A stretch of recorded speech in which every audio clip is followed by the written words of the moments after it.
Good morning student, मैं योगेश गोस्वामी फिर हाजिर हूँ एक नए टॉपिक के साथ। स्टूडेंट, हमने इससे पहले वाले वीडियो में केमिकल काइनेटिक्स में आरएनएस के सिद्धांत के बारे में डिस्कस किया था। ठीक है, आज हम पढ़ेंगे कुछ न्यूमेरिकल्स पढ़ेंगे और टक्कर सिद्धांत कॉलिजन थ्योरी या संघटवाद का सिद्धांत,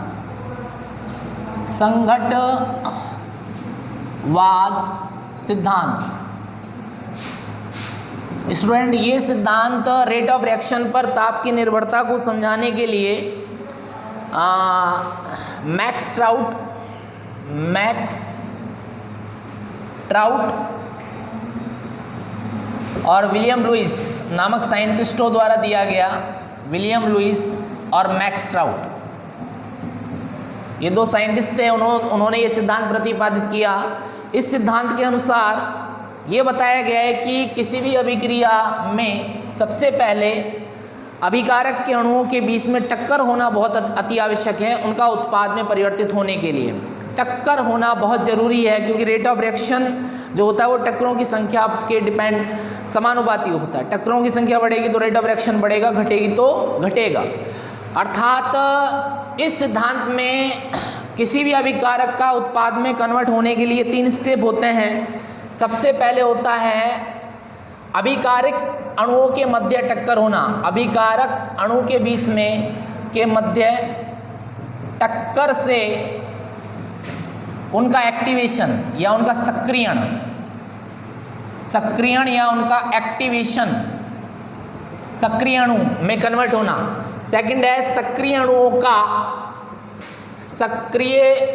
का एक्टिवेटेड कॉम्प्लेक्स में कन्वर्ट होना। एक्टिवेटेड कॉम्प्लेक्स में बदलना यानी कि सक्रियत संकुल में बदलना। सक्रियत संकुल में बदलना यानी कि जिसमें ना तो बंध पूर्ण रूप से टूट रहे हैं ना ही बंध पूर्ण रूप से बन रहे हैं। जैसे ये AB है, ये CD से क्रिया करता है, तो ये उत्पाद बनने से पहले, AC और BD बनने से पहले, ये तो हो गया AC प्लस में BD, ये तो हो गया उत्पाद।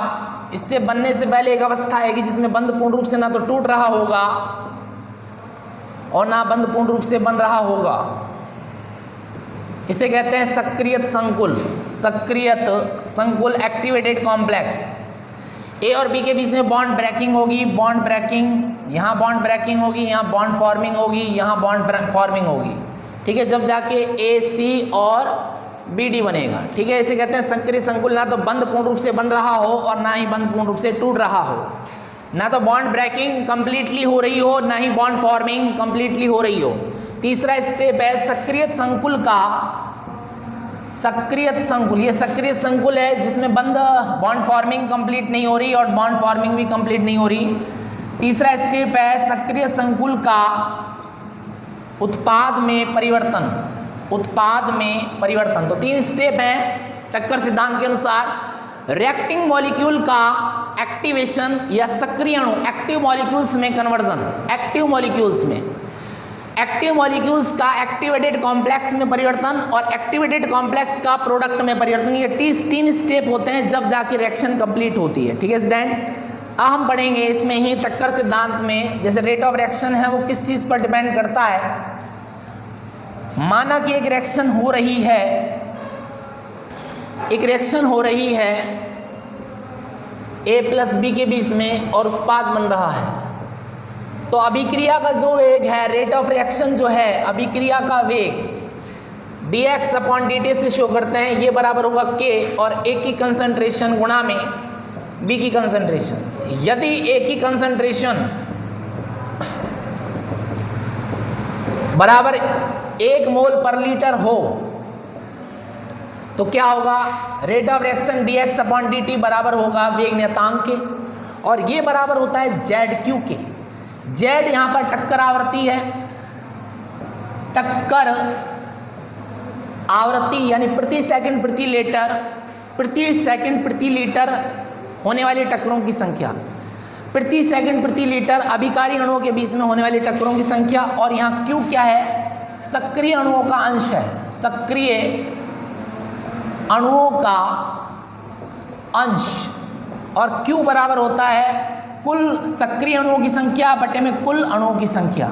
सक्रिय अणुओं की संख्या स्मॉल n, सक्रिय अणुओं की संख्या, अणुओं की संख्या बटे में कुल अणुओं की संख्या, कुल अणुओं की संख्या, और ये बराबर होता है e की पावर माइनस ई अपॉन आर टी। ठीक है, ये बराबर होता है e की पावर माइनस ई अपॉन आर टी। तो यहाँ पर dx अपॉन dt बराबर k बराबर हो गया z यहाँ टक्कर आवृत्ति है प्रति सेकंड प्रति लीटर होने वाले टक्करों की संख्या, और q की जगह आ जाएगा e की पावर माइनस ई अपॉन आर टी। ठीक है, अब साइंटिस्टों ने ऑब्जर्वेशन किया प्रैक्टिकली एक्सपेरिमेंट से, तो उन्होंने देखा कि टक्करों की संख्या, टक्कर सिद्धांत तो ये कहता है कि टक्कर जितनी ज़्यादा होगी रेट ऑफ रिएक्शन उतना ही ज़्यादा होगा। लेकिन जब प्रैक्टिकली स्टडी की गई तो ये पाया गया कि टक्करों की संख्या तो बहुत ज़्यादा की गई, लेकिन उस अनुरूप रेट ऑफ रिएक्शन नहीं बढ़ा। अर्थात टक्करों की संख्या बढ़ाने पर रेट ऑफ रिएक्शन नहीं बढ़ रहा। तो फिर जो है माइक्रो स्टडी की गई इस चीज़ की, तो पाया गया कि टक्कर होना ही पर्याप्त नहीं होता, किसी भी अभिकारक अणु का उत्पाद में बदलने के लिए टक्कर होना ही पर्याप्त नहीं है। टक्कर भी प्रभावी होनी चाहिए या उचित अभिविन्यास में होनी चाहिए, करेक्ट ओरिएंटेशन में होनी चाहिए टक्कर, जब जाके कोई रिएक्टिंग मॉलिक्यूल प्रोडक्ट में कन्वर्ट होता है। अगर करेक्ट ओरिएंटेशन में, सही अभिविन्यास में अभिकारक अणुओं के बीच में टक्कर हो रही है तो वही प्रोडक्ट दे पाएगा। उचित अभिविन्यास होना चाहिए, न केवल टक्करों से, अप्रभावी टक्करों से कुछ नहीं होता, प्रभावी होनी चाहिए टक्कर, उचित अभिविन्यास में होनी चाहिए।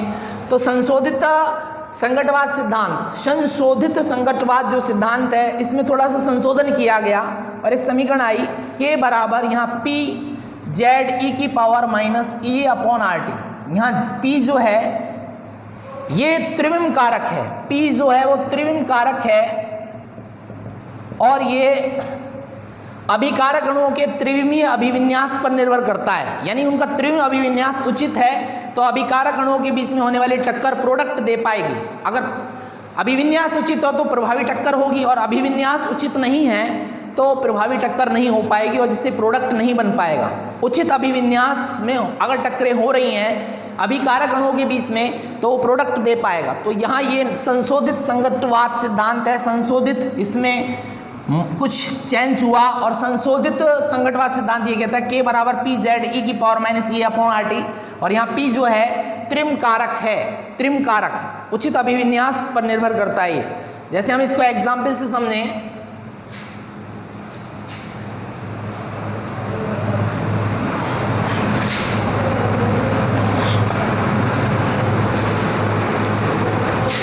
जैसे CO प्लस में NO2 के बीच में रिएक्शन हो रही है तो ये बन रहा है CO2 प्लस में NO, एक ऑक्सीजन ये इसने ले लिया CO ने।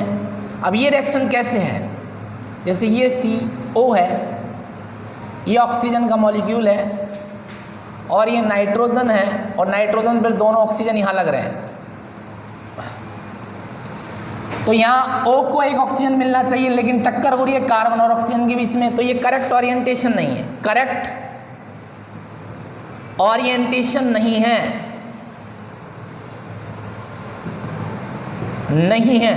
तो नो रिएक्शन, कोई रिएक्शन नहीं होगी, कोई प्रोडक्ट नहीं मिलेगा क्योंकि इनकी अभिविन्यास उचित नहीं है, अभिविन्यास उचित नहीं है क्योंकि कार्बन और नाइट्रोजन परमाणु के बीच में टक्कर हो रही है, जबकि CO को एक ऑक्सीजन मिलना चाहिए, ऑक्सीजन और कार्बन के बीच में टक्कर होनी चाहिए क्योंकि CO को एक ऑक्सीजन मिलना चाहिए तो ऑक्सीजन इसके संपर्क में है ही नहीं, कांटेक्ट में नहीं है, तो ये रिएक्शन नहीं होगी। लेकिन इसका अभिविन्यास, इसका त्रिविमीय अभिविन्यास हम करेक्ट कर दें, सही कर दें, जैसे ये CO और नाइट्रोजन, ऐसे नाइट्रोजन और ऑक्सीजन यहाँ पर हैं। अब ये ऑक्सीजन और कार्बन के बीच में टक्कर हो रही है तो कार्बन को एक ऑक्सीजन और मिल जाएगा, तो ये बन जाएगा CO2 और प्लस में NO। अब ये करेक्ट है, ये ओरिएंटेशन क्या है, करेक्ट है, करेक्ट ओरिएंटेशन है, उचित अभिविन्यास है, तो ये रिएक्शन होगी, ये होगी क्योंकि उचित अभिविन्यास में कार्बन को एक ऑक्सीजन दे दिया, CO2 बन गया और ये NO रह गया। ठीक है, इसमें से एक ऑक्सीजन रह गया, निकल गया तो ये NO रह गया। ऐसे ही करेक्ट ओरिएंटेशन में होनी चाहिए। जैसे एक एग्जाम्पल और देख लेते हैं, जैसे एल्किल ब्रोमाइड है, मैथिल ब्रोमाइड, इस पर OH नेगेटिव का अटैक है तो Br नेगेटिव यहाँ से निकलेगा, OH नेगेटिव, तो Br नेगेटिव पर भी नेगेटिव है, OH नेगेटिव पर भी नेगेटिव है, तो ये रिएक्शन नहीं होगी, नो रिएक्शन। दोनों नेगेटिव नेगेटिव एक दूसरे को रिपेल करेंगे, प्रतिकर्षित करेंगे, तो करेक्ट ओरिएंटेशन नहीं है, करेक्ट नहीं है, अभिविन्यास करेक्ट नहीं है, तो रिएक्शन नहीं होगी। लेकिन अगर ये रिएक्शन ऐसी हो, यानी OH नेगेटिव इसके अपोजिट साइड से अटैक करे, जहां से Br नेगेटिव निकल रहा है वहां से अटैक ना करे, उसके अपोजिट साइड से करे, तो ये रिएक्शन पॉसिबल है। तो ये CH3 और OH जुड़ जाएगा और Br निकल जाएगा, ये करेक्ट ओरिएंटेशन है, करेक्ट है, तो ये रिएक्शन पॉसिबल है। ये नहीं है क्योंकि दोनों Br नेगेटिव निकलेगा, निकलने वाला और जुड़ने वाला दोनों एक दूसरे को टक्कर कर रहे हैं, नेगेटिव नेगेटिव प्रतिकर्षित करेंगे तो रिएक्शन पॉसिबल नहीं है। तो टक्कर होना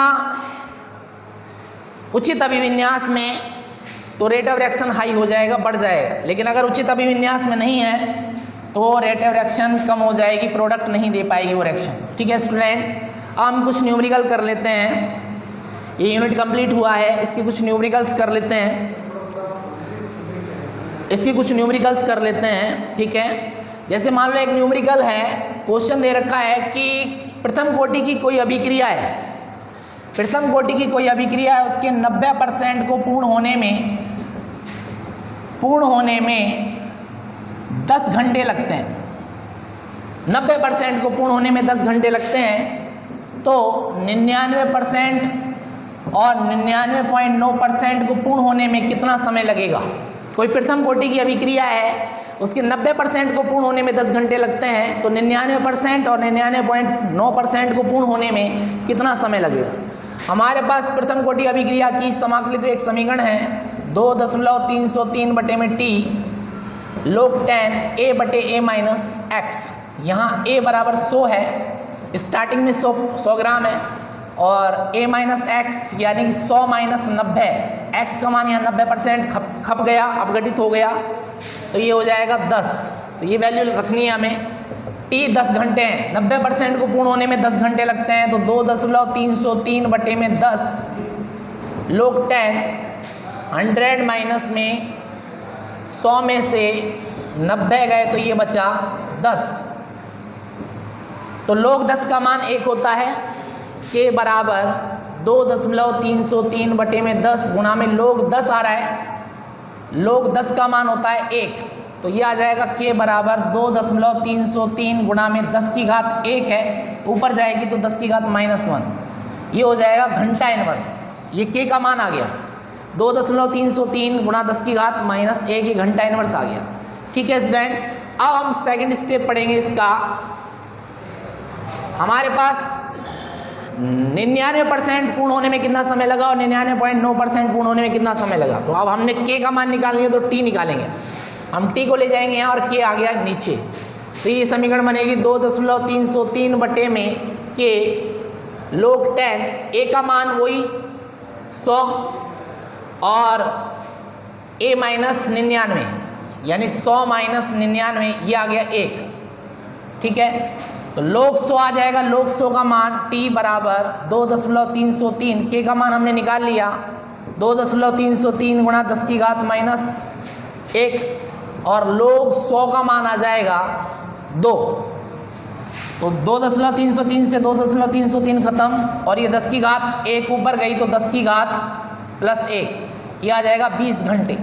20 घंटे यानी कि 99% को पूर्ण होने में 20 घंटे का समय लगेगा। ऐसी तीसरा स्टेप टी निकालना है, वही 2.303 बटे में के का मान 2.303 गुणा 10 की घात -1, के का मान हमने निकाल लिया फर्स्ट स्टेप से, और अब ए का मान वही 100 है, log 10 ए का मान 100 और a माइनस एक्स 100 माइनस में 99.9 बराबर होता है 0.1, ये पॉइंट ऊपर जाएगा 10 आया, 10 ऊपर जाएगा तो 1000, और log 1000 का मान होता है 3, तो t आ जाएगा इससे 2.303 से ये कैंसिल हो गया, तो log 1000 का मान आ गया 3, और ये 10 की घात ऊपर जाएगी तो 10 की घात प्लस यानी 30 घंटे, 30 घंटे। ये 10 की घात -1 ऊपर जाएगी क्योंकि इसका मान तो 3 आ गया, और 10 की घात -1 ऊपर जाएगी तो 10 की घात +1 यानी कि 30 घंटे। इस प्रकार से सॉल्व करेंगे इसको स्टूडेंट, ठीक है। और न्यूमेरिकल देखते हैं हम।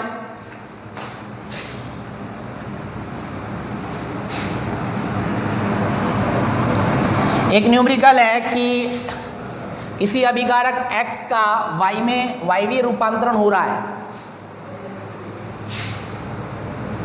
x y में कन्वर्ट हो रहा है, और ये सेकंड ऑर्डर की रिएक्शन है। सेकंड ऑर्डर या द्वितीय कोटि की अभिक्रिया है, ठीक है। अगर x की सांद्रता को 3 गुना कर दें, x की सांद्रता 3 गुना कर दें तो y के निर्माण के वेग पर क्या प्रभाव पड़ेगा, y के बनने के वेग का वेग क्या होगा, the formation of rate of reaction of y क्या होगा, ठीक है। तो वो हमें निकालना है।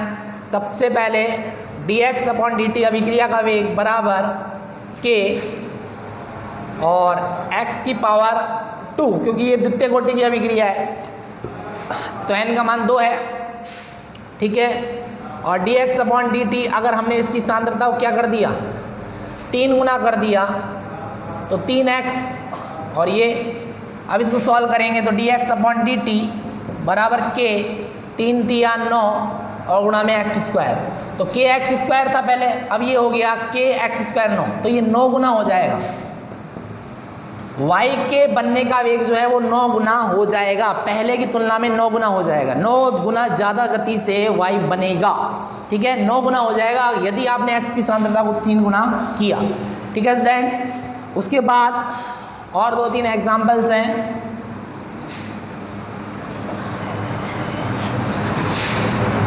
जैसे एक प्रथम कोटि की अभिक्रिया के सिद्ध करो कि प्रथम कोटि की अभिक्रिया के 99.9% को पूर्ण होने में लगने वाला समय उसके अर्धायु काल का 10 गुना होता है। इम्पोर्टेंट है, प्रथम कोटि अभिक्रिया के 99.9% को पूर्ण होने में लगने वाला समय उसके अर्धायु काल का 10 गुना होता है, ये हमें सिद्ध करना है। तो सबसे पहले हम जानते हैं k बराबर 2.303 बटे में t log 10, a यहाँ पर 100 है और a माइनस x यानी 100 माइनस में 99.9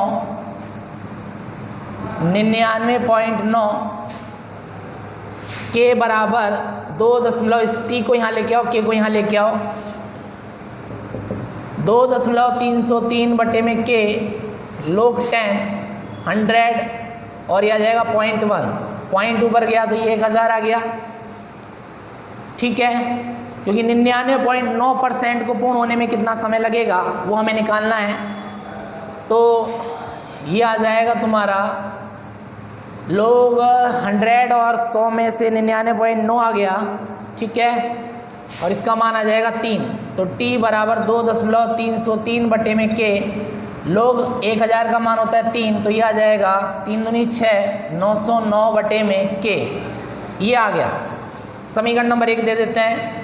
और सेकंड में अर्धायु काल हम जानते हैं प्रथम कोटि अभिक्रिया के लिए 0.693 बटे में k होता है, ये हम जानते हैं, ये अर्धायु काल होता है, ये हमने निकाला था फर्स्ट ऑर्डर रिएक्शन में, अर्धायु काल का मान निकाला था, वो देखेंगे आप, ये हम निकाल चुके हैं 0.693 बटे k।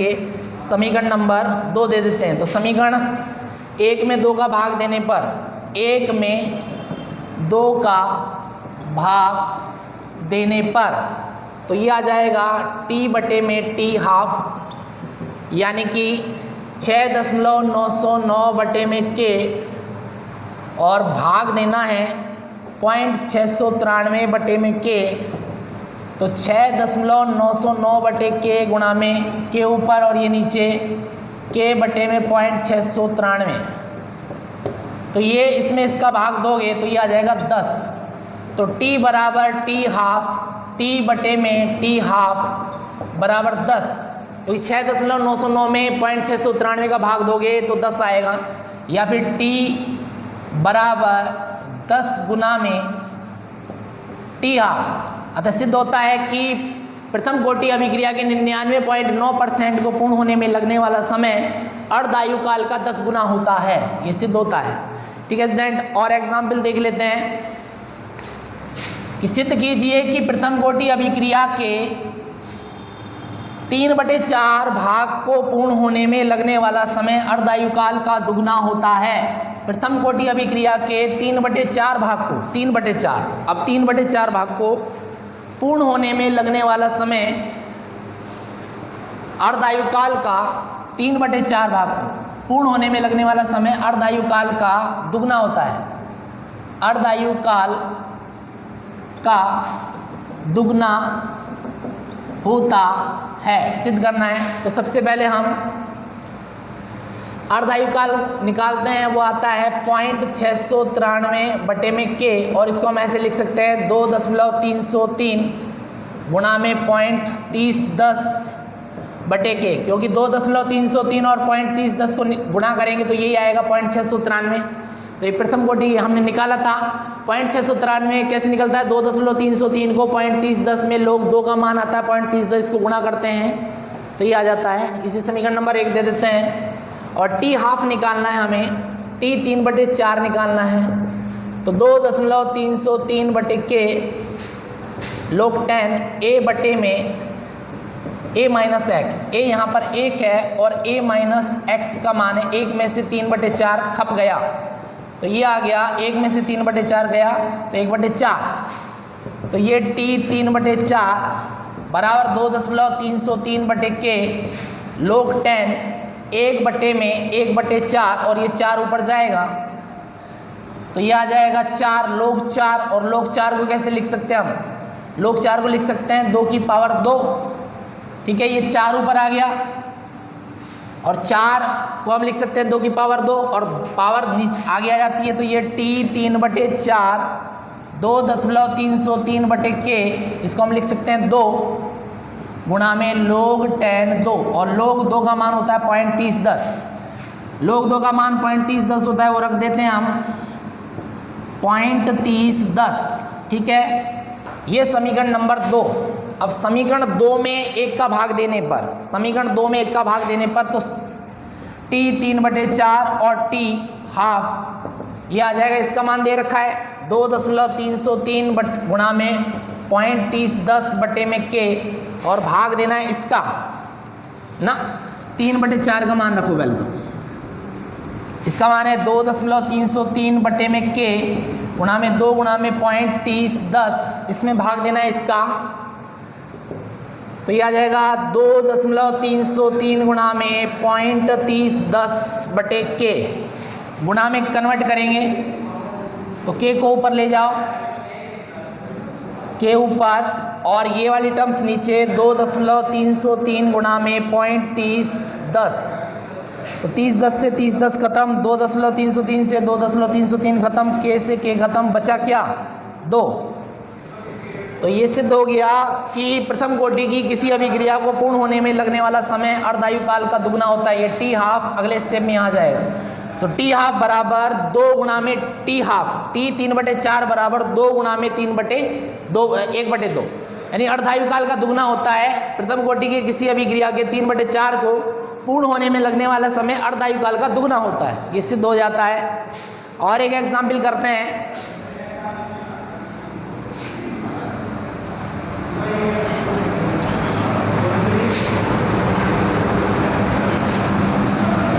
जैसे मान लो एक रिएक्शन है, x y में कन्वर्ट हो रहा है ना, a b में कन्वर्ट हो रहा है। यदि एक की सांद्रता को 3 गुना कर दें, को 3 गुना कर दिया जाए तो रेट ऑफ रिएक्शन जो है 27 गुना हो जाता है।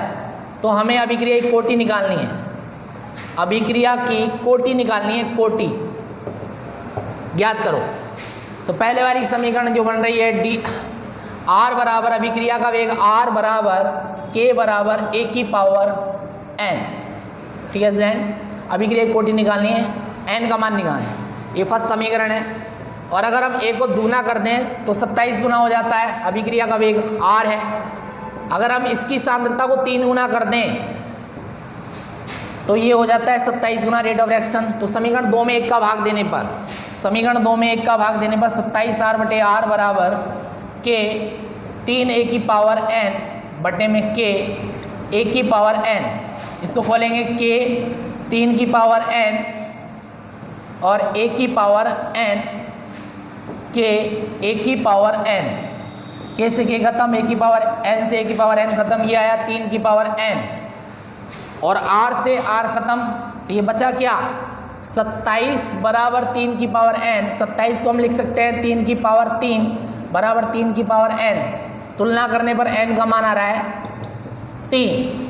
तो अभिक्रिया की कोटि क्या है 3 होगी, क्योंकि 27 को 3 की पावर 3 लिख सकते हैं और 3 की पावर n है, तो n का मान क्या आ जाएगा 3 आ जाएगा, तो अभिक्रिया की कोटि 3 होगी। तो ये अभिक्रिया की तृतीय कोटि है, तृतीय कोटि की अभिक्रिया है। ठीक है स्टूडेंट, इस प्रकार से सॉल्व करते हैं। और एग्जाम्पल ले सकते हैं हम,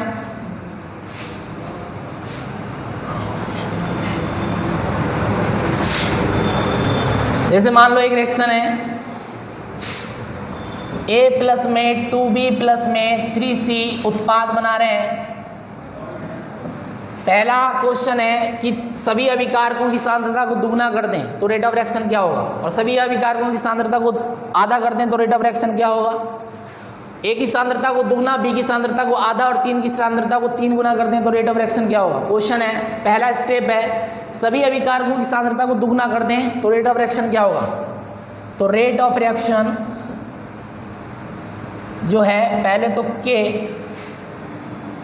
A की पावर गुणा में B की पावर और अणुओं की संख्या घात में आती है, C की पावर और अणुओं की संख्या जो है घात में जाती है।